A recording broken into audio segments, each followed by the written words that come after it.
आप सभी सम्मानियों को नमस्कार। चरण स्पर्श करने से बच्चों की हाइट कैसे बढ़ती है और इसमें कौन सा योग कार्य करता है। देखिए, योग विषय कितना इम्पोर्टेंट है आपको बताना चाहेंगे। आप जानते हैं कि मस्तिष्क में पिट्यूटरी ग्लैंड होती है। पिट्यूटरी ग्लैंड शरीर के अंदर जितनी भी ग्रंथियां हैं, ग्लैंड हैं, उन सब का मास्टर ग्लैंड कहलाता है। वो सारी ग्लैंड वहीं से कनेक्ट होती हैं। पिट्यूटरी ग्लैंड सभी ग्रंथियों को यानी सभी ग्लैंड को कंट्रोल करता है। पिट्यूटरी ग्लैंड मस्तिष्क में ही होता है। जब बच्चा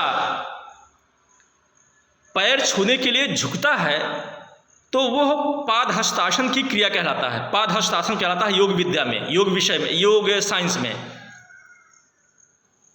बच्चा जब पैर छूने के लिए झुकता है तो योग साइंस में इसे पाद हस्तासन कहते हैं। जब वो झुकता है तो ब्लड का सर्कुलेशन मस्तिष्क की तरफ हो जाता है। जैसे पिछले एपिसोड में हमने आपको बताया। और आप जानते हैं कि ब्लड में ही ऑक्सीजन होती है।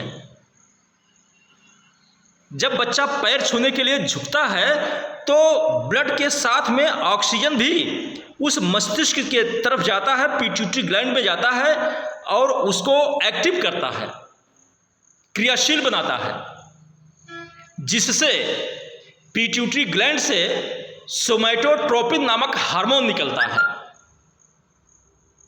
और वो हार्मोन बच्चों की लंबाई में, बच्चों की हाइट बढ़ाने में सबसे महत्वपूर्ण भूमिका निभाता है। आप जानते हैं कि हमारी भारतीय संस्कृति में बच्चा जब संज्ञानित होता है तभी से ही, इसीलिए उसको कहा जाता है कि बेटा पैर छू करके आशीर्वाद ले लीजिए। तो वो पैर छूना हमारी भारतीय संस्कृति के साथ साथ हमारे शरीर के डेवलपमेंट में बहुत ही महत्वपूर्ण योगदान देता है। इसलिए चूंकि अब काफ़ी यह प्रचलन कम होता जा रहा है पैर छूने का। नहीं तो पहले यही रहता था कि बच्चे जब उठते थे सो करके तो हर पेरेंट्स, माता पिता यही कहते थे बेटा पैर छू करके आशीर्वाद लीजिए अपने बड़े का।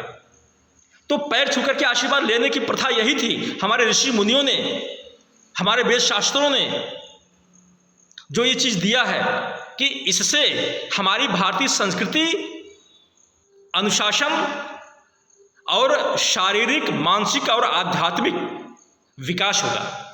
नमस्कार।